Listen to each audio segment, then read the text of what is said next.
Hello दोस्तों, welcome to examination classes.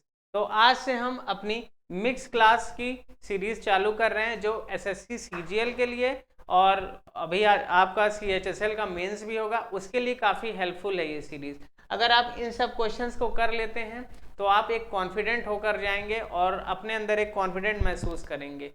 और यहाँ पे बस हम क्वेश्चन भी नहीं कराएंगे आपको, देखिए कम ही क्वेश्चन रहेंगे लेकिन आपको अप्रोच सिखाई जाएगी और उस टाइप से जितने भी क्वेश्चन रहेंगे तो आप उसको अच्छे से बना सकते हैं, क्योंकि हमारी अप्रोच सही रहती है तो क्वेश्चन चाहे जो भी आ जाए तो हम कर लेते हैं उसको। अप्रोच आप लोग सीखिए, ठीक है।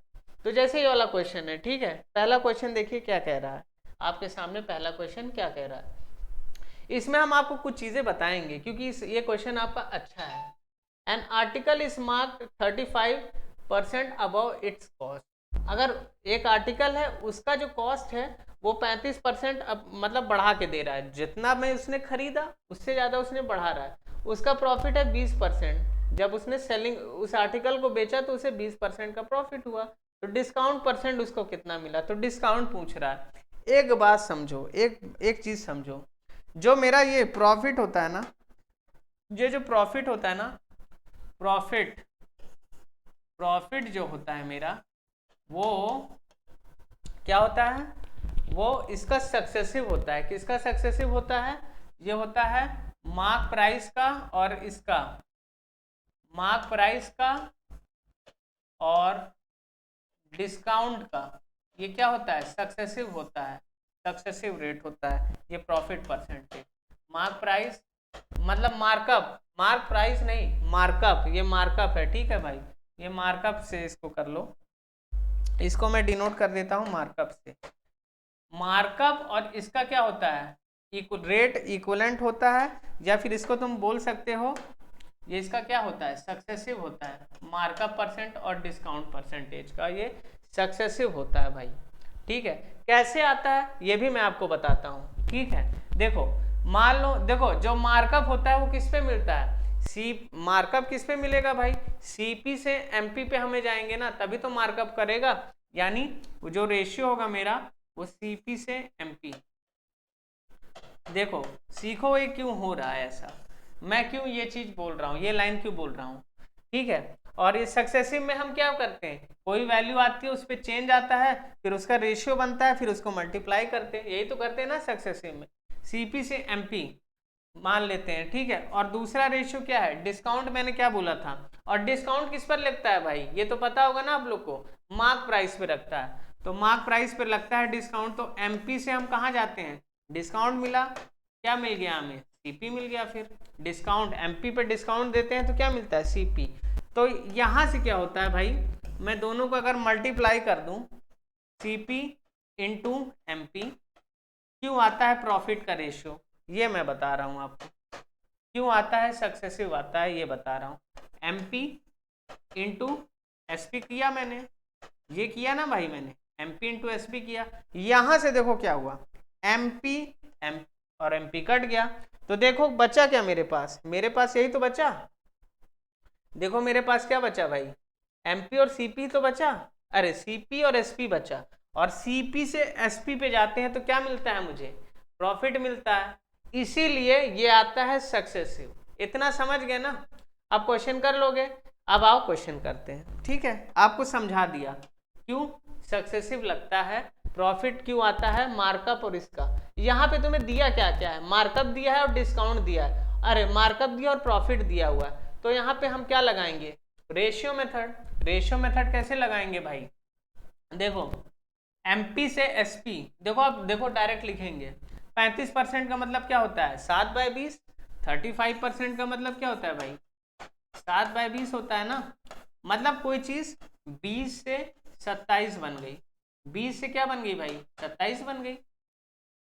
और ये क्या है मेरा, एमपी से,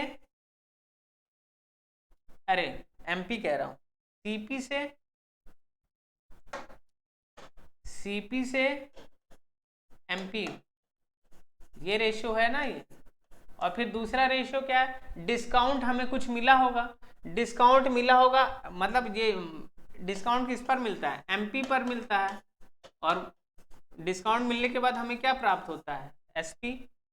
डिस्काउंट एमपी पर लगता है और मिलता हमें क्या है, एसपी मिलता है। ये पहला क्वेश्चन इसलिए थोड़ा बहुत समझा रहे हैं आपको, ठीक है।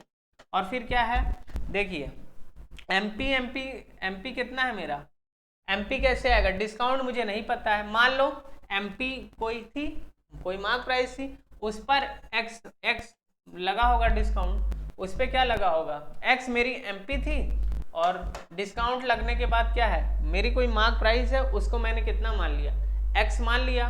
उसको कितना मान लिया मैंने, एक्स मान लिया। उस पर क्या लगा होगा, डिस्काउंट लगा होगा, कुछ डिस्काउंट लगा होगा तो एसपी बन गया होगा। तो एसपी को मैंने क्या मान लेता हूँ, वाई मान लेता हूँ, ठीक है। तो इन दोनों को मैं मल्टीप्लाई करोगे, आप यहां से भी सोच सकते थे, इसको और इसको ये कट जाएगा तो इधर रेशियो क्या आएगा, सीपी से एसपी का रेशियो आएगा, सीपी से एसपी का रेशियो आएगा ये। तो ये क्या डिनोट करता है, प्रॉफिट को। और मुझसे प्रॉफिट क्या दिया हुआ है क्वेश्चन में, 5:6। ये मैं बेसिक बता रहा हूँ, इसको मैं डायरेक्ट भी आपको करके दिखाऊंगा, ठीक है। पहले आप बेसिक सीखो इसका। ये 5:6 है, आपको पूरा हमें मजबूत करके जाना है एग्जाम में, कैसे भी घुमा दे, 2 की जगह 3 कर दे, 2 की जगह 3 कर सकता है ना, कुछ भी कर सकता है, तो आप निकाल लेंगे आराम से। तो मैं क्या करूंगा, अब ये आ गया, एक्स और वाई मुझे पता चल जाए तो मैं डिस्काउंट परसेंट निकाल सकता हूँ। एक्स में किसको डिनोट कर रहा है, एमपी को, और वाई किसको डिनोट कर रहा है, एसपी को, ठीक है। फाइनली ये रेशियो आया, मतलब मैं इन दोनों को मल्टीप्लाई करने पे 5 आ रहा है और इन दोनों को मल्टीप्लाई करने पे 6 आ रहा है। तो 20x अपॉन 27y बराबर कितना हो गया, 5:6। यही तो हो रहा है ना भाई, यही तो हो रहा है इस पे। तो इसको काट दो भाई, 5 से गया 4 टाइम्स, ये कितने गया, 3 से गया 2 टाइम्स, ये गया 9, और क्या हुआ, ये इधर आया, ये इधर आया। तो x और y का रेशियो क्या आ जाएगा, x/y का रेशियो क्या आ जाएगा, x और y। तो ये x, ये जो 9 है ये इधर चला जाएगा, तो x मेरा क्या बन गया, 9, और ये 2 है इधर चला जाएगा, तो y मेरा क्या बन गया, 8। ये समझ में आया। अब देखो 9 और 8 आ गया, ये मतलब मेरी MP कितनी है, 9 है और 8 ये है। तो मुझे डिस्काउंट पूछा है ना, 9 पर कितने का डिस्काउंट मिल रहा है, 1 का, 1/9 × 100 कर दो, ये क्या हो गया मेरा डिस्काउंट परसेंट, क्योंकि डिस्काउंट हमेशा किस पर मिलता है, MP पर मिलता है। तो 1/9 की वैल्यू हम लोग सब जानते हैं क्या होता है, 11 सही 1/9%। यही मेरा क्या हो गया, इसका आंसर हो गया। इसका आंसर क्या हो गया भाई, 11 सही 1/9। ये मैंने पूरा प्रोसेस आपको समझाया, ठीक है। लेकिन इसको देखिए कैसे हम करेंगे, ये मेरा आंसर हो गया। अब इसको एग्जाम में है भाई, तो हम जल्दी कैसे करेंगे ना, इसको जल्दी कैसे करेंगे वो भी मैं बताता हूँ, ठीक है। तो अब तो सब आप जानते हैं, मैं डायरेक्ट लिखूंगा, एग्जाम में करूंगा। 20 से मेरा मार्कअप कितना हो गया, 27 हो गया। और प्रॉफिट क्या है भाई, प्रॉफिट क्या है, 5 से 6, 5 से 6 मुझे चाहिए। एमपी और सीपी एसपी का रेशियो चाहिए। क्यों चाहिए, डिस्काउंट किस पे लगता है, एमपी पे, तो हमें क्या मिलती है, सीपी मिलती है। एमपी से एसपी का रेशियो मुझे चाहिए। एमपी से एसपी का रेशियो कैसे निकालेंगे, कुछ नहीं करो, इसको इधर गुणा कर दो और इसको इधर गुणा कर दो, इसको इधर गुणा कर दो, इसको इधर, इस वाले को इससे गुणा करो और यहाँ लिखो 27 × 5। इस वाले को इधर गुणा करो, यहाँ लिखो, यहाँ से शुरुआत होगी, इस वाले को इधर गुणा करो, यहाँ लिखो।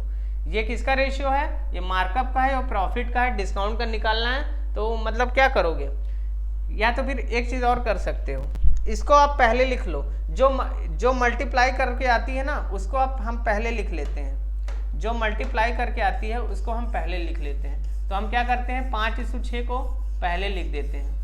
जो मेरी फाइनल वैल्यू आती है ना, जैसे प्रॉफिट का रेशियो, प्रॉफिट जो चीज़ मेरा इक्वलेंट रहता है ना जिस चीज़ का, उसको हम पहले लिखते हैं। तो ऐसे भी कर सकते हो, कैसे कर सकते हो, 5 और 6 को ऊपर लिख दो और नीचे क्या लिख दो, मार्कअप हुआ है 20 का, किस पर, 27, 20 से 27 हुआ है ना, तो कुछ नहीं, अब क्या कर दो, ये वाली वैल्यू को, अब आप इसमें कंफ्यूजन नहीं होगा आपको, इससे शुरुआत हो रही है, 5 × 27 यहाँ लिखो, और फिर इसको, इससे शुरुआत हो रही है, इसको यहाँ लिख दो। ये आएगा एमपी और एसपी का रेशियो आएगा, ये 6 × 20।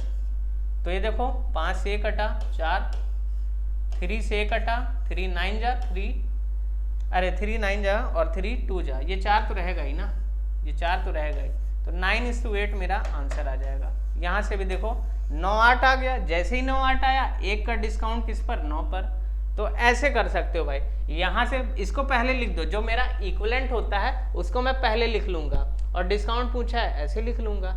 ऐसे इधर किया, इसको इधर किया, दोनों को काटा पीटी कर दी, 9:8 आया, फिर मेरा आंसर आ गया। तभी मेरा क्या रहा, ये है शॉर्ट मेथड, एग्जाम में आप ऐसे करेंगे। ठीक है, अब आइए आगे बढ़ते हैं। आई होप आपको पूरी तरह से अच्छे से समझ में आ गई होंगी चीजें।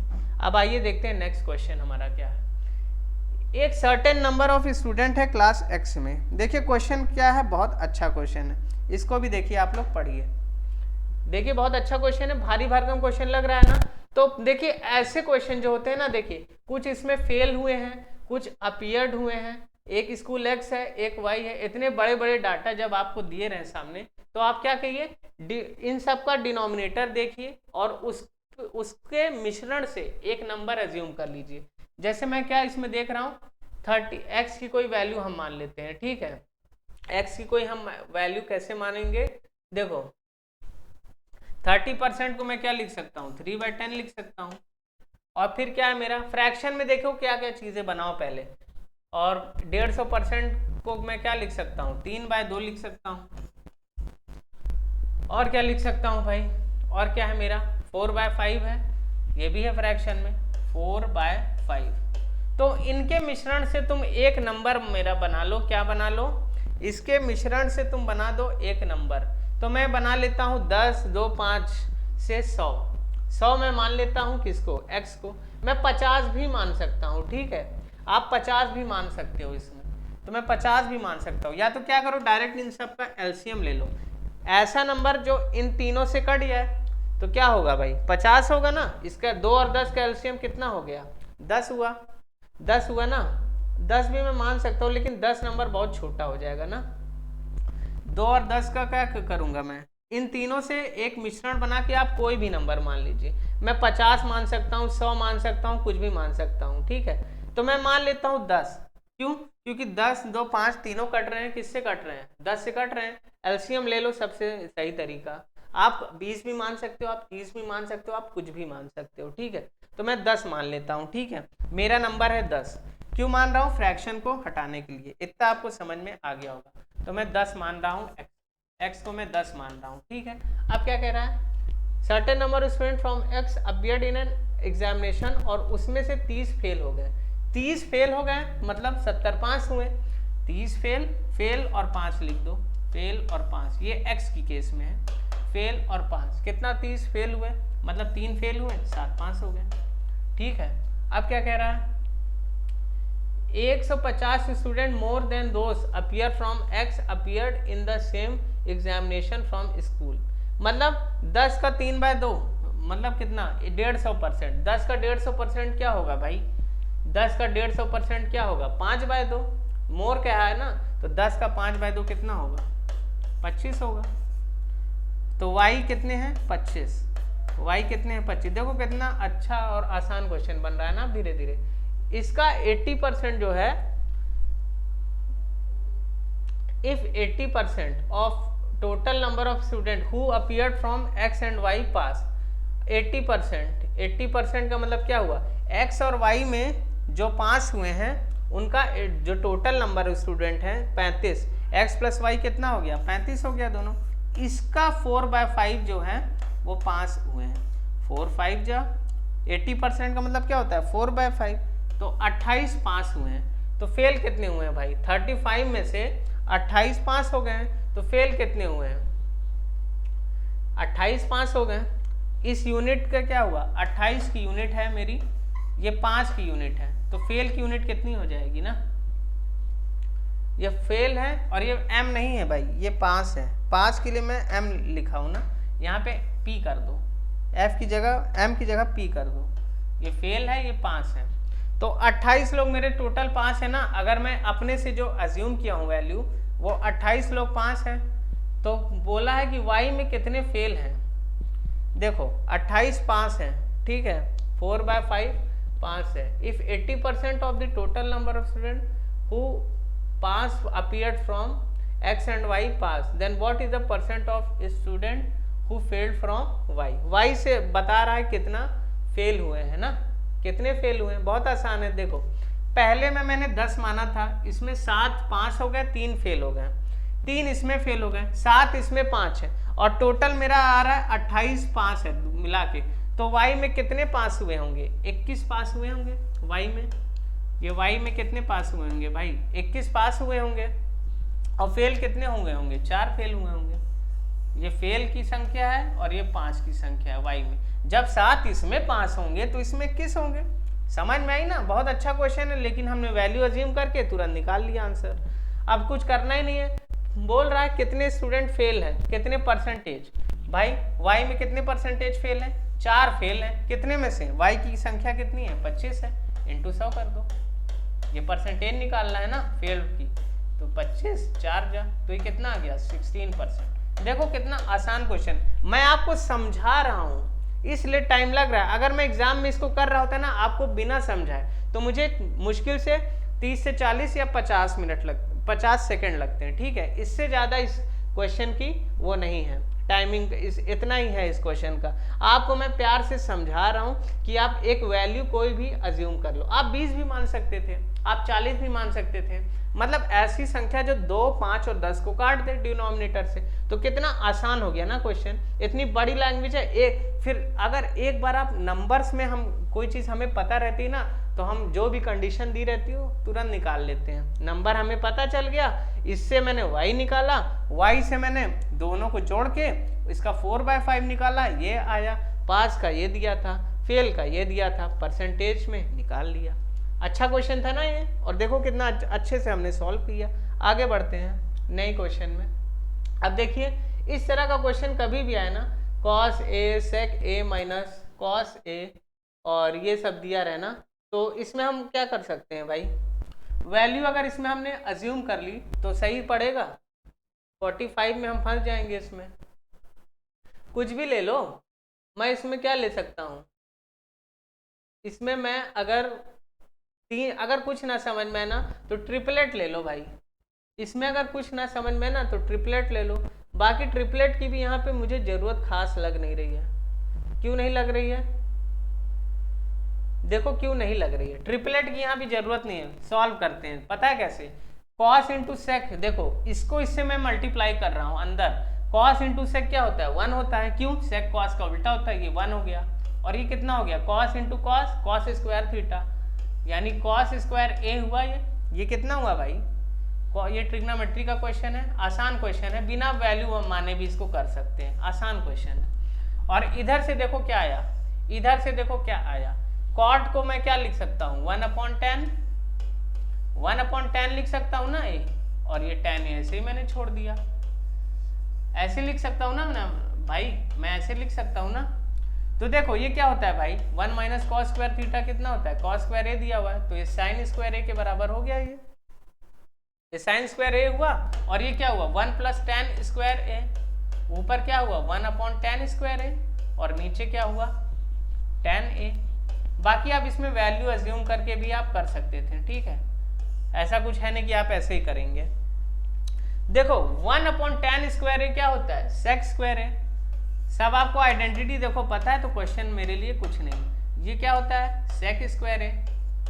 और tan ए का एक और फॉर्म होता है, एक तो आपने पढ़ा है साइन अपॉन कॉस, एक और भी तो हो सकता है ना, साइन इंटू सेक, साइन ए इंटू सेक ए, ये होता है tan। इसको भी आपको ये आइडेंटिटी भी याद होनी चाहिए। कैसे? tan का मतलब क्या होता है? साइन अपॉन कॉस, कॉस क्या होता है? सेक का उल्टा। 1/cos है, ऊपर जाएगा क्या हो जाएगा? सेक बन जाएगा, साइन अपॉन इंटू सेक बन जाएगा भाई। तो यहाँ से एक साइन खत्म। देखो बहुत अच्छा क्वेश्चन है, बिना देखो उसके लिए, और ये जल्दी होगा। वैल्यू जो तुम मानोगे ना उससे ये जल्दी हो रहा है। ये मैं समझा रहा हूँ और लिख रहा हूँ इसलिए टाइम लग रहा है। एक ये कटा, एक ये कटा, सब कट गया। बचा क्या भाई तुम्हारा? कुछ बचा क्या? ये बचा तुम्हारा। ऊपर क्या बचा? साइन, और फिर क्या बचा? सेक। और साइन इंटू सेक में क्या बताया हूं? अभी बताया हूं, tan होता है। तो आंसर मेरा क्या हो गया? tan a, यही मेरा आंसर हो गया। या फिर ऐसे नहीं समझ में आया, साइन अपॉन कॉस तब भी क्या tan, ये मेरा आंसर। लॉजिकल क्वेश्चन था ना भाई, इसमें वैल्यू ऑफ पुटिंग करने की जरूरत है क्या? 45 इसमें पुट नहीं कर सकते, 60 इसमें पुट करोगे, 60 इसमें पुट करोगे तब भी हो सकता है मामला, 60 पुट कर सकते, लेकिन अगर 60 तुम पुट करोगे तो ये रूट में आएगा, √3 और 1/√3, तो थोड़ा बहुत कैलकुलेशन तो उसमें भी तुम्हें करनी पड़ेगी ना। ये आइडेंटिटी हमें पता है तो हम तुरंत उड़ा सकते हैं क्वेश्चन। तो आप यहाँ पे वैल्यू से कर सकते हैं, 30-60 ले लो, लेकिन ये मेथड मुझे ज़्यादा अच्छा लगा, ऐसे ही मैं कर दिया बेसिक से। बाकी वैसे भी आप कर सकते थे, ठीक है। ये क्या है तुम्हारा, ये भी देखो आसान क्वेश्चन है। ये क्या है तुम्हारा, आसान क्वेश्चन है। By selling an article, article 123.40 पे बेचता है, तो 123 होना चाहिए भाई। ये क्वेश्चन में थोड़ा सा, ये 123 है, हाँ हिंदी में सही लिखा है, ये 123 है, बाकी सही है। इसको कैसे करोगे भाई? सबसे अच्छा तरीका अपना क्या है भाई, डिफरेंस मेथड। दो सेलिंग प्राइस तुम्हें दी हुई है, जितना मतलब इतने पे बेच रहा हूं तो 20% ज्यादा गेन मिल रहा है, किस पर? जब लॉस हो रहा है। 108 मतलब 108 पे बेचता है, अगर वो 108 पे बेच रहा है और एक बेच रहा है 123 पे, 123 पे बेचने पर 20% उसको ज्यादा मिल रहा है। किससे ज्यादा मिल रहा है? 108 पे के लॉस से जो बेच रहा है उससे क्या हो रहा है, 20% ज्यादा मिल रहा है। यानी प्रॉफिट और लॉस का रेशियो क्या है, प्रॉफिट लॉस और प्रॉफिट का रेशियो क्या है, लॉस और प्रॉफिट का रेशियो क्या दिया हुआ है, 5:6। 20% का मतलब क्या होता है, 1/5। 20% ज्यादा प्रॉफिट हो रहा है, 1/5 मतलब लॉस से 20% ज्यादा। लॉस 5 है तो प्रॉफिट कितना हो रहा होगा, 6 हो रहा होगा। और मेरी दो क्या है, SP1, SP1 मेरी कितनी है भाई, 108 है, और SP2 कितनी है, देखो बहुत अच्छा तरीका है। SP कितनी है, 123.40, 123 पॉइंट कितना है, 40।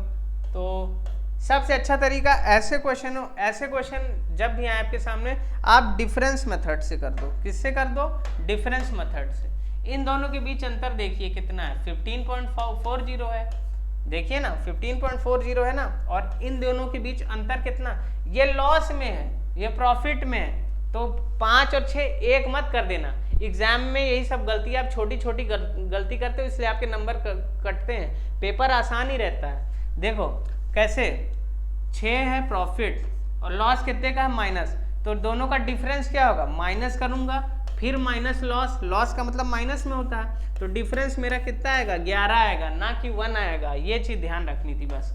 ये 11 आ गया भाई, ये 11 आ गया ना, तो 11 की वैल्यू कितनी है, 11 का अंतर क्यों आ रहा है भाई, इन दोनों का अंतर की वजह से ये 11 का अंतर आ रहा होगा। मतलब 108 की चीज इतनी में बेच रहा है, तभी तो ये 11 का अंतर आया होगा ना।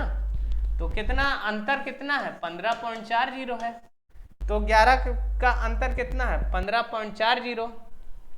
तो ये क्या है, तो ये कितने गुना है भाई, नीचे कर दो 100, ये काटो, 11 एकम 11, कैरी 4, 140/100, 140/100, तो 140/100 आ रहा है ना, तो यानी 1.4 टाइम्स, यानी कितने टाइम्स हो रहा है ये, इंटू 1.4 टाइम्स। यूनिट मतलब मेरी ओरिजिनल वैल्यू का 1.4 टाइम्स हो रही, मतलब लॉस अगर 5 है तो ये यूनिट में 5 है, तो ये कितना गुना हो जाएगा, लॉस भी 1.4 गुना हो जाएगा, तो ये कितना हो जाएगा, लॉस 7। तो जब 7 का लॉस है भाई, तो इसकी CP तुम निकाल सकते हो ना, CP यही इन दोनों के बीच में ही तो होगी, तो CP मेरी कितनी आ जाएगी, 7 इसमें जोड़ दो, 7 इसमें जोड़ दो, क्योंकि 7 का लॉस है तो 108 है, और 7 का लॉस है तो तुम CP नहीं निकाल सकते, 115 यहाँ से, नहीं 7, हाँ सही तो है, 115 यहाँ से भी तुम निकाल सकते थे।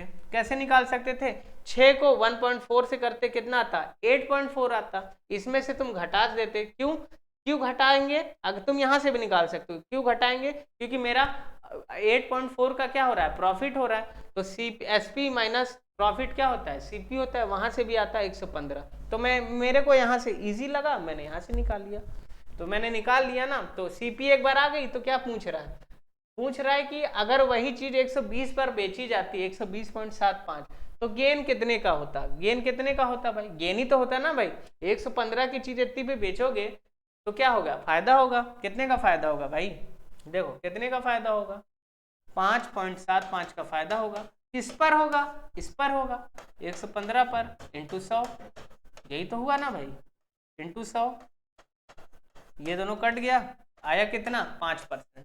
5% मेरा क्या आ गया, आंसर आ गया, ये गेन हो रहा है मेरा। समझे ना ऐसे क्वेश्चन को, ये समझाने के लिए आपको टाइम दे रहा था मैं। CPSP डिफरेंस मेथड लगाओ, उत्तर पाओ, ऐसे ही अप्रोच आपको एग्जाम में लगानी है, ठीक है। अब देखिए बहुत ही प्यारा क्वेश्चन है ये, इंस्टॉलमेंट का क्वेश्चन है, ठीक है। तो इसमें क्या कह रहा है, एक मनी बोरो किया सुरेखा ने, ठीक है, उसको 2 इंस्टॉलमेंट में उसने चुकाना चाहती है, चुकाया, ठीक है, रिटर्न किया 2 इंस्टॉलमेंट में जिसकी वैल्यू इतनी है। अगर उसका रेट ऑफ इंटरेस्ट मेरे को कुछ गलत लग रहा है, ये इतना होना चाहिए था, ये 2 कर लो भाई, ठीक है, ये 2 है, 7 सही 1/2, 7 सही 1/2 है, ठीक है। Compounded yearly, then the interest paid by her, interest कितना उसको लगेगा ना। इंस्टॉलमेंट के लिए कुछ नहीं, कंपाउंड में क्या करते हैं, बस आप रेट से आप पूरी चीजें निकाल सकते हैं। 7 सही 1/2 की वैल्यू कितनी होती है, इसको अगर नहीं पता है तो निकाल भी सकते हो, 15/200, यही आएगा ना, ये परसेंटेज नीचे आएगा 2 के तो 100 बन जाएगा, 100 से मल्टीप्लाई हो जाएगा, तो ये कितना आ जाएगा, 5×3 जा 540 जा, मतलब 40 से 43 हो रही है चीजें ना। इंस्टॉलमेंट में 3 बढ़ेगा ना, पहले साल 40 से उसने कितना बोरो किया होगा, उसको देना कितना पड़ा 43, अब कितना हो गया, स्क्वायर करेंगे ना, दूसरे साल के लिए 2 साल के लिए दिया, पहले साल के लिए आया, दूसरे साल के लिए क्या होगा भाई, स्क्वायर होगा। क्यों होगा, क्योंकि वो सक्सेसिव चलता है। कंपाउंड में मैंने बहुत अच्छे से आपको, अगर जिसको कंपाउंड इंटरेस्ट नहीं में प्रॉब्लम होती है वो मेरी प्रीवियस मास्टर क्लासेस जाके देखे, पूरी प्लेलिस्ट डली है इसी चैनल पर, मैंने इतना अच्छे से बताया ना आपको, एकदम क्रिस्टल क्लियर हो जाएगा, ठीक है। अगर जिसको भी प्रॉब्लम हो CI का, अभी इंस्टॉलमेंट उसमें मैंने नहीं पढ़ाया, बाकी जितने भी क्वेश्चन आते हैं आपके 2 क्वेश्चन जो आएंगे प्री में होंगे 100%, इंस्टॉलमेंट वाला यहाँ सीख लो, ठीक है। 40 से 43, फिर 16 से, अब इसका स्क्वायर रूट याद होना चाहिए तो चीजें आसान होगी ना तुम्हारे लिए, अब याद होना चाहिए। 50 से कितना कम है, 7 कम है, 43 का स्क्वायर क्या होता है 1849, 1849 होता है ना भाई, याद होना चाहिए स्क्वायर रूट, नहीं याद है तो याद करिए आप लोग। 43 का कैसे निकालेंगे, 50 से कितना कम है 7, 7 का स्क्वायर 49, 25 से कितना ज्यादा है 18, 1849, ऐसे निकाल लो, पता होगा आप लोगों को ये सब चीजें, इसलिए मैं डिटेल में नहीं बता रहा हूँ। तो यहाँ 1849 है, तो इधर 43 से मल्टीप्लाई करना पड़ेगा बराबर बनाने के लिए, क्या कह रहा है इक्वल इंस्टॉलमेंट है, तो यहाँ भी 43 से मल्टीप्लाई करना पड़ेगा। अब मुझे देखो प्रिंसिपल पे जाने की जरूरत नहीं, मुझे तो क्या चाहिए, इंटरेस्ट चाहिए ना, इंटरेस्ट चाहिए। तो देखो 40 यहाँ, 43 यहाँ भी है, 43 यहाँ भी है, तो इन दोनों का अंतर क्या आएगा, मुझे टोटल इंटरेस्ट चाहिए ना, इन दोनों का अंतर क्या होगा भाई, इन दोनों का अंतर क्या होगा 3, देखो 43 यहाँ भी है, 43 में इधर भी, डिफरेंस क्या होगा भाई 43 माइनस 40, 3 का इंटू 43, ऐसे कर रहा हूं मैं, समझ में आ रहा होगा आपको। क्या किया मैंने, 43 कॉमन लिया, 43 माइनस 40 3 इंटू 43 129, ऊपर इंटरेस्ट आया, नीचे क्या इंटरेस्ट आया, देखो इसके करीब पहुंचने की कोशिश करो, 1600 से 1849 कितना डिफरेंस आया होगा, 1600 से 1800 200, और ये 249, समझे 249 यहाँ डिफरेंस आया। तो टोटल इंटरेस्ट मेरा कितना है, इसकी वैल्यू मुझे चाहिए। टोटल इंटरेस्ट कितना हुआ, इसको जोड़िए आप लोग, 49 और 69 कितना होता है भाई, 29 कितना होता है 69, 78, 78 और ये कितना हो गया 378, 378 मुझे चाहिए, इसकी वैल्यू मुझे चाहिए। और मुझे दी किसकी है, इसकी वैल्यू दी है 2 इंटू 1849, इसकी वैल्यू कितनी दी हुई है क्वेश्चन में 2 इंटू 5547, ठीक है, ये कट गया और ये भी कट गया, मुझे साफ साफ दिख रहा है ना, 18 तिरिक 54 होता है, 49 तिरिक 147 होता है, और 147 में एक इधर लुढ़क के कैरी चला गया, तो ये 5547, यानी ये 3 गुना है। बाकी आप यूनिट डिजिट से भी एक आइडिया लगा सकते थे, 18 तिरिक 54 होता है और 9 तिरिक 27 भी होता है, तो यानी ये 3 गुना है, तो ये भी मेरा इंटरेस्ट भी क्या हो जाएगा भाई 3 गुना हो जाएगा, यही की वैल्यू चाहिए मुझे, तो ये भी 3 गुना कर दो, 8 तिरिक 24, 24 कैरी 2, 7 3 21 23। पूरा नहीं सॉल्व करना रहता हमें। देखिए 2 डिजिट हमने सॉल्व की, मेरा आंसर इसमें दिख गया, यही आंसर मार्क कर दिया। बाकी आप सॉल्व करना चाहते हो सॉल्व भी कर सकते हो। 8 3 24 कैरी 2, 7 3 21 23 कैरी 2, 3 3 9 11, तब भी यही आंसर आया ना मेरा 1 1 3 4, यही आया ना। तो एग्जाम में इतना करना फिर आंसर मार्क कर देना, ये अप्रोच होती है टाइम बचाने की, ठीक है। पूरा सॉल्व नहीं करने लगना। 3 4 जैसे ही दिखा मुझे ऑप्शन खत्म, ठीक है। अब ये वाला क्वेश्चन है भाई, सबको ये वाली प्रॉपर्टी पता होनी चाहिए। देखो साइन इंटू सेक बराबर क्या होगा, अगर 1 है तो साइन ए फिर से देखो थोड़ा सा, देखो साइन ए इंटू सेक ए अगर 1 है, ठीक है, तो a प्लस ए, ये b कर लो, कुछ भी कर लो, ये b कर लेता हूं मैं। अगर ये 1 है, ठीक है, तो a प्लस बी की वैल्यू कितनी होती है 90 डिग्री। a प्लस बी की वैल्यू कितनी होती है 90 डिग्री के बराबर। ये प्रॉपर्टी आपको याद रखनी है। ऐसे आपको ये भी याद करनी है, cot a into cot B, ये भी क्या होता है भाई 1 होता है, तो a प्लस बी की वैल्यू तब भी 90 डिग्री होगी। एक होता है tan a into tan b, तब भी क्या होगा वैल्यू 1 होगा, समझे ना। तो a प्लस बी की वैल्यू क्या हो जाएगी 90 हो जाएगी। इतनी चीजें याद रखनी है आपको। बाकी क्वेश्चन करते हैं। अब यहाँ क्या है, देखो cos इधर लुढ़क के आएगा, ये पूरा थीटा मान लो, ये b है और ये a है, इसको a की तरह ट्रीट करो, इसको b की तरह ट्रीट करो, या इसको x की तरह ट्रीट करो, इसको y की तरह ट्रीट करो। तो अगर मैं साइन x, ये कितना है 3a है, और इधर कितना है, ये लुढ़क के इधर आएगा, साइन a प्लस 10 ये है, इधर ये आया तो ये पूरा हो गया, क्या हो गया, ये सेक है भाई, ये क्या है भाई सेक है। कॉस का उल्टा क्या होता है सेक होता है ना भाई। ये इधर आएगा नीचे होगा तो कॉस, और ये ऊपर चला जाएगा तो क्या हो जाएगा सेक बन जाएगा। इतना तो आप लोग समझ रहे होंगे ना मेरे ख्याल से। इसकी वैल्यू 1 हो गई ना, यहाँ करोगे तो ये 1 हो जाएगा, यानी इस पार्ट की वैल्यू ये a है, ये b है, या x है और ये y है, इस दोनों की वैल्यू मिला के कितनी हो जाती है 90 हो जाती है, यानी 3a और भी कुछ है क्या 10 है, ये a प्लस बी नहीं है भाई, ये 10 है ना, क्या है ये 10 लिखा है ना क्वेश्चन में, मैं b तो समझाने के लिए कह रहा था, ये 10 लिखा हुआ है क्वेश्चन में 10। इन दोनों की वैल्यू 1 है, a प्लस 10, इन दोनों की वैल्यू 1 है मल्टीप्लाई करने पे, यानी इसकी वैल्यू और इसकी वैल्यू दोनों मिला के कितनी हो रही होगी 90 डिग्री हो रही होगी ना। बस यहाँ से क्या हो जाएगी a की वैल्यू आ जाएगी 3a 4a की वैल्यू क्या आ जाएगी 80, a की वैल्यू क्या आ जाएगी तुम्हारी 20 डिग्री। जैसे ही मुझे a 20 डिग्री मिला, और हमसे पूछ क्या रहा है, ये पूछ रहा है, इसमें मैं रख दूंगा तो मेरा आंसर आ जाएगा। तो आइए रखते हैं आंसर। इतना समझ में आया ना, इसको डिलीट करूं, नहीं करता हूं डिलीट, थोड़ा छोटा कर देता हूं क्वेश्चन। यहाँ समझो आगे, ये क्या कह रहा है, ये कॉसेक है भाई, देखो हिंदी में सही लिखा है कॉसेक है ये। कॉसेक 3a/2 कितना होता है भाई 3 इंटू 20 60, 60 का आधा 30। अब पूरा लिखने नहीं लगना एग्जाम में, ऐसे ही करना है। देखो 2 इंटू 30 इंटू 20, 3 इंटू 20 कितना हुआ 60, 60 का आधा 30। कॉसेक 30 कितना होता है भाई 2 प्लस, अब देखो 6 साइन स्क्वायर 3a, 3 इंटू 20 60, तो 6 इंटू 3/4, समझ में आया। फिर minus 3/2 tan square 3a, tan square 60, 3a tan square 60 यानी 3, ये आया ना भाई 3 2 और क्या इसी की वैल्यू पूछिए मुझे, 3 2 3 जा 2 2 जा, ये बन गया 9/2 और ये भी बन गया 9/2, ये दोनों क्या हुआ कैंसिल हो गया। आंसर क्या हुआ मेरा 4 आ गया इसका आंसर। देखो कितनी आसानी से आ गया ना, बस ये प्रॉपर्टी पता होनी चाहिए, ये इंटू ये 1 है, यानी इन दोनों की वैल्यू 90 डिग्री के बराबर होती है, और मैंने आपको बता ही दिया।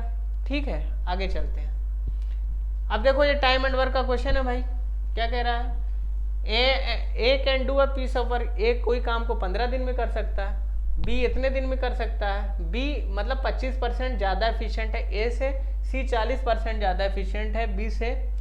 तो देखो ऐसा क्वेश्चन जब भी है ना, देखो एक लगाओ तुम बॉक्स मेथड, यहाँ हमको रेशियो की जरूरत पड़ेगी, इसलिए मैंने आपको देखो डिटेल्ड में रेशियो की प्रैक्टिस क्वेश्चन सीरीज करवाई है टॉपिक वाइज, मतलब उसमें टॉपिक वाइज रेशियो पूरा अच्छे से पढ़ाया है, उसको आप लोग जरूर देखिए। देखो ये क्वेश्चन है टाइम एंड वर्क का, लेकिन यहाँ हमारी हेल्प कैसे होगी, रेशियो यहाँ पे हमको लगाना पड़ेगा, तब हमारा क्वेश्चन आसान हो जाएगा। तो आइए रेशियो लगाने के लिए इसमें हम क्या लगाएंगे, पहले हमें तीनों की एफिशिएंसी निकालनी पड़ेगी ना, तभी तो हम फाइंड कर पाएंगे वर्क। तो एफिशिएंसी कैसे निकालोगे, प्यारा सा एक मेथड मैंने बताया है बॉक्स मेथड, उसी से निकालेंगे पूरा। बी क्या है, 25% ज्यादा एफिशिएंट है ए से। 25% का क्या मतलब होता है, 1/4, मतलब अगर ए 4 है तो बी कितना है मेरा 5 है। और क्या है, सी है 40% मोर एफिशिएंट देन बी, मतलब अगर बी 5 है तो अरे बी कितना है 5 है तो सी उससे 2 ज्यादा है, 2/5 होता है 40% का मतलब ना। तो बी अगर 5 है तो सी कितना है 7 है तुम्हारा, तो ये कितना हो गया, ये 5 हो गया, और इधर क्या हो गया तुम्हारा, ये भी 5 हो गया। अब देखो ऐसे में ना मल्टीप्लाई करने से पहले हम क्या करते हैं, जो कट रहा होता है उससे हम काट देते हैं, इसको काटा, इसको काटा, इसको, तीनों कट गया, जो तीनों में कॉमन रहता है, क्या बचा मेरा, ये रेशियो आ गया, एफिशिएंसी का रेशियो आ गया ना भाई, 4:5:7। अब जो पूछा है निकाल दो, यहां से मैं वर्क भी निकाल सकता हूं, A can do a piece of work in 15 days. Work क्या होता है, efficiency into time, efficiency into time, तो वर्क मेरा कितना आ गया 15 × 4 60, यही तो वर्क आया ना, टोटल वर्क 60 आया। अब क्या कह रहा है क्वेश्चन में, कह रहा है ए और सी टुगेदर उन्होंने 3 दिन तक काम किया, फिर सी छोड़कर चला गया, ठीक है। तो ए और सी ने 3 दिन तक काम किया, तो 7 और 4 11 एफिशिएंसी हो गई तीनों की, ए प्लस सी। तो ए प्लस सी कितना काम किया होगा उन्होंने, 11 × 3 33 काम खत्म कर दिया होगा। बचा काम कितना, 27 बचा। 27 काम को कौन करेगा भाई, and A and be together complete. अब देखो सी छोड़कर चला गया, तो अब क्या बचे, ए और बी बचे। ए की एफिशिएंसी कितनी है 4 और बी की एफिशिएंसी कितनी है 9। यही क्वेश्चन तुम्हारा खत्म, 3 दिन में करेंगे। ए और बी मिलके कितने दिन में करेंगे रिमेनिंग वर्क, 3 दिन में। अगर यहाँ से तुमसे ये भी तो पूछ सकता था टोटल वर्क कितने दिन में खत्म हुआ, टोटल वर्क पूछ सकता था ना कितने दिन में। तो पहले ए और सी कर रहे थे 3 दिन तक, ठीक है, 3 दिन तक वो कर रहे थे भाई तुम्हारा, ठीक है, 3 दिन तक वो किया और 3 दिन तक ये, तो टोटल पूछता तो 6 दिन होते, लेकिन यहाँ पे रिमेनिंग पूछा इसलिए हम 3 दिन करेंगे। तो ठीक है, ऐसे निपटा दिया हमने। इस ये रेशियो का कॉन्सेप्ट यहाँ पे यूज हो रहा था, यही हमने लगा दिया। आगे चलते हैं। अब देखिए ये क्वेश्चन तुम्हारा किससे है, ज्योमेट्री से है, ट्राइंगल से है ये क्वेश्चन, ठीक है, और ये एंगल है भाई, ठीक है, इसको आप तुम ग्रेटर और ये सब साइन मत समझ लेना, ये एंगल है। ये क्या है भाई तुम्हारा, एंगल है ये, ठीक है, ये क्या है भाई, एंगल है, ये एंगल है और ये एंगल है, ये भी एंगल है तुम्हारा, ठीक है। अब देखो इसमें क्या दिया है, a माइनस बी का डिफरेंस 33 दिया हुआ है, एंगल b माइनस सी का डिफरेंस 18 दिया हुआ है। तो हमको निकालना है स्मॉलेस्ट और लार्जेस्ट एंगल का सम निकालना है। देखो यहाँ से एक चीज तुम ऑब्जर्व करो, a बराबर है 33 प्लस बी के, ठीक है, तो a तो बड़ा हुआ b से, यानी a जो है यहाँ बड़ा हुआ ना b से, ये तो समझ रहे हो ना। और इधर से देखो b जो है c से b जो है वो है 18 प्लस सी, यानी b जो है c से तो बड़ा होगा ना कम से कम। तो ये देखो सबसे लार्जेस्ट इसमें कौन है, लार्जेस्ट कौन है भाई, a है, और स्मॉलेस्ट कौन है, c है, b क्या है बीच में है। तो मुझे a और a प्लस सी की वैल्यू चाहिए, a प्लस सी का मुझे सम निकालना। देखो ऐसे क्वेश्चन जब भी मिले ना, मैं एक चीज जानता हूँ ना, ट्राइंगल के तीनों सम का एंगल कितना होता है, 180 डिग्री होता है। तीनों एंगल का सम कितना होता है ट्राइंगल के, 180 डिग्री। तो देखो यहाँ कॉमन क्या है, यहाँ b कॉमन है, तो मैं क्या करूंगा, सबको b के फॉर्म में बना लूंगा, फिर b की वैल्यू जितनी आ गई उसको 180 से घटा दूंगा, a प्लस सी की वैल्यू मुझे चाहिए। तो b की वैल्यू कैसे मिलेगी, a की वैल्यू को मैं क्या लिख सकता हूँ, a बराबर क्या लिख सकता हूँ, एंगल b प्लस 33, यही लिख सकता हूँ ना। और सी को क्या लिख सकता हूँ, सी को क्या लिख सकता हूँ भाई, b माइनस 18। एंगल सी को क्या लिख सकता हूँ, एंगल b माइनस 18। या फिर ऐसे भी कर सकता हूँ ना, b के फॉर्म में लिखना है ना मुझे, सी को b के फॉर्म में लिखना है, तो सी को मैं क्या लिख सकता हूँ, एंगल b माइनस 18 बराबर एंगल सी, ये लिख सकता हूँ ना भाई। अब बस a प्लस बी प्लस सी कर दो, a की जगह ये लिखा मैंने b प्लस 33 डिग्री, और b की जगह b ही रहेगा, और c की जगह मैंने ये लिख दिया। इसका सम कितना हो गया भाई, 180 डिग्री ना। 3b और 15 इधर आ गया, 3b बराबर 165। तो b बराबर, ये सॉल्व नहीं करना, ये मन में आपको ये कैलकुलेट करना है। b बराबर कितना हो गया, 55। b बराबर 55, b बराबर 55, a प्लस सी की वैल्यू चाहिए मुझे। 55 में से 180 में से 55 घटा दो, कितना आ गया, 125। ये मेरा प्यारा सा उत्तर था। क्या कुछ क्वेश्चन में, बस इसको मैंने कॉमन कर लिया। ये भी सब नहीं लिखना था, b प्लस 33, b ये सम्मान में लिखना था। 33 माइनस 18 15, इधर गया 165। 3b बराबर 165, b बराबर 55, तो a प्लस सी कितना हो गया, 125 हो गया। ऐसे सोचना था। अब देखिए वाला क्वेश्चन क्या है, एज का क्वेश्चन है भाई, आसानी क्वेश्चन है। Sum of present age of father and son कितना है, 52 साल है, ठीक है। और 4 साल बाद क्या हुआ, सन की एज 1/4 हो गई फादर की, ठीक है। तो 4 साल बाद ना, देखो एक चीज समझ जाओ, जब एज बढ़ती है ना, दोनों की तो बढ़ेगी। जैसे 3 साल, जैसे मैं 27 का हूँ, मैं 25 का हूँ, 3 साल बाद मेरी एज कितनी हो जाएगी, 28 की। और अभी मेरा दोस्त है 27 का, 3 साल बाद उसकी एज क्या हो जाएगी, 30 की। तो 2 साल बाद, मतलब 3 साल बाद इसका सम क्या हो गया, 58, और 3 साल पहले इसका सम क्या हुआ, 52। तो जब मैं बोलूंगा 3 साल बाद, तो ये 6 का अंतर हो गया ना। 3 साल का अंतर हुआ, लेकिन आदमी कितने थे, दो थे ना। तो इसकी भी 3 साल बढ़ेगी, इसकी भी 3 साल बढ़ेगी। ये कॉन्सेप्ट आपको यहाँ पे लगाना था बस। देखो 4 साल बाद एज उनका रेशियो था 1:4 हो गया, यानी पहले कितनी थी, 52 थी। 4 साल बाद क्या हो गई दोनों की, तो कितनी हो जाएगी दोनों की, 4 साल बाद कितनी हो जाएगी, फादर और सन की एज 4 साल बाद कितनी हो जाएगी, फादर और सन की एज 4 साल बाद 60 होगी कि नहीं, 60 होगी कि नहीं भाई। 4 इसकी बढ़ेगी, 4 उसकी बढ़ेगी, 52 प्लस 8 60 हो गई। अब इसका रेशियो है 1:4 का, मतलब इसका रेशियो है 1:4 का, 4:1 का। तो यानी 5 की वैल्यू 60 है, तो फादर कितने का होगा, 48 का होगा, सन कितने का होगा, 12 का होगा। तो प्रेजेंट एज कितनी हो जाएगी भाई, प्रेजेंट एज कितनी हो जाएगी इसकी प्रेजेंट एज कितनी हो जाएगी, फादर 44 का होगा, और सन कितने, प्रेजेंट एज, और प्रेजेंट में फादर की एज हो जाएगी 44, और प्रेजेंट में इसकी एज कितनी हो जाएगी, 8 साल। अब कह रहा है 10 साल बाद इन दोनों की एज का रेशियो क्या होगा। ये 54 का हो जाएगा 10 साल बाद फादर, और सन कितने का हो जाएगा, 8 + 10 18 का हो जाएगा। तो रेशियो क्या आया, 1:3 आया। तो पूछ क्या रहा है, फादर से सन पूछ रहा है कि सन से फादर पूछ रहा है, age of the son and father पूछ रहा है। तो रेशियो मेरा क्या आएगा, 1:3। 3:1 मत कर देना, ये भी ऑप्शन में डाल सकता है वो 3:1, 1:3 करना। क्यों, सन से फादर का पूछा है, तो ये मेरा आंसर। आगे चलिए, ये देखिए इसमें क्या कह रहा है भाई तुम्हारा, ए बी सी एक बाइसेक्टर है, ए पर खींचा, मतलब ए बी सी एक बाइसेक्टर है, किसका, ए का है। तो साइड बी सी होना चाहिए, नीचे सही लिखा है, बी एस नहीं है भाई, ये बी सी है, बी सी। मतलब ऐसे देखो, कुछ नहीं करो, ट्रायंगल बनाओ, छोटा ट्रायंगल बनाएंगे आप, काहे इतना चित्रकारी वहां थोड़ी करनी है। ए बी सी है, ये एंगल बाइसेक्टर है ए का, ठीक है। ए इंटरसेक्ट करता है डी पर, बी सी को डी पर, ये कह रहा है। अब क्या कह रहा है, ए सी की वैल्यू 15 है, ए सी की वैल्यू मेरी 15 है, बी सी की कितनी है, 18 है। तो बी डी की लेंथ पूछा है, इसकी लेंथ। देखो एक चीज तुम्हें यहाँ पे पता होनी चाहिए, और बी सी की लेंथ भी पूरी पता है ना, बी सी की लेंथ कितनी है, ए बी की 12 है, ए बी की 12 है भाई, बी सी की 18 है ना, ए बी की 12 है, ए बी की कितनी है, 12 है। ए बी की 12 है और बी सी की 18 है, पूरे की 18 है।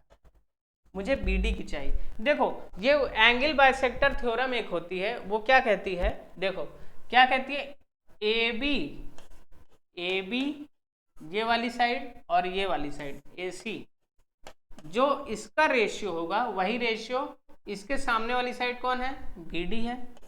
इसके बगल मतलब इससे जुड़ी हुई साइड बी डी और इससे जुड़ी हुई साइड कौन है, सी डी। इन दोनों का रेशियो क्या होता है, बराबर होता है। ये पॉइंट आपको नोट करना है। A B bye A C बराबर B D by D C, जो रेशियो इसका वही रेशियो इसका। तो B D by D C B D upon C D का रेशियो क्या हो जाएगा, 12:15। ये भी हो जाएगा 12:15, यही हो जाएगा ना भाई। अब मुझे 27 की वैल्यू, देखो यहाँ रेशियो लग रहा है ना, इसलिए मैंने आपको रेशियो टॉपिक वाइज अच्छे से करवाया है। आप उसको भी जाके देख सकते हैं, मैंने बहुत अच्छे से रेशियो को टॉपिक वाइज मैंने कवर किया है। तो अब देखो अब क्या हो गया, इस 27 की वैल्यू क्या है, 18 है। यही दिया हुआ ना क्वेश्चन में, 27 की वैल्यू 18 है। मुझे चाहिए किसकी, 12 है या ना, ये भी 12 हो गया, ये 12 हो गया। ये रेशियो में है भाई, ये रेशियो में है, रेशियो में सेम है, ओरिजिनल में सेम नहीं।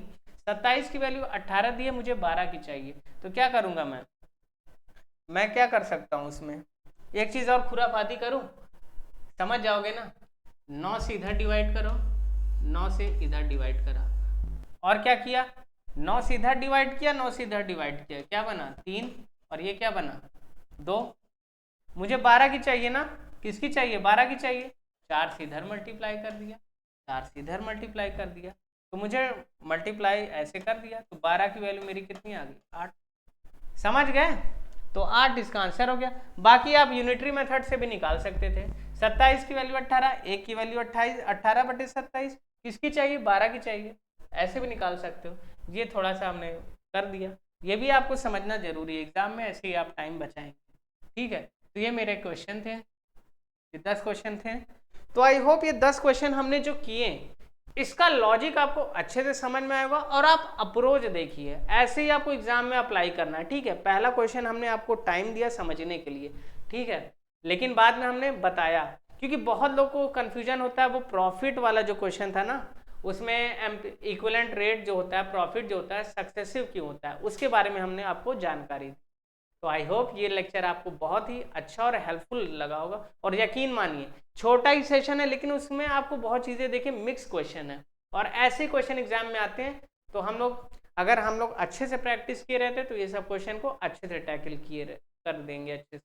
तो आई होप ये सेशन आपको पसंद आया होगा, और पसंद आया हो तो क्या करना है, इसको लाइक करना है, वीडियो को लाइक करना है, और फ्री में नहीं देखना है, इसको शेयर जरूर करना, ठीक है। और क्यों आपको शेयर करना चाहिए, क्योंकि हम सिर्फ पढ़ाई और कंटेंट की बात करते हैं, और यहाँ पे यही चीज़ है, और यही हमारा लक्ष्य है कि ज़्यादा से ज़्यादा लोगों को हम अच्छे से पढ़ा सकें और उन्हें अच्छी एजुकेशन दे सकें। तो वीडियो देखने के लिए धन्यवाद दोस्तों, अपना ख्याल रखिए। थैंक यू दोस्तों, धन्यवाद।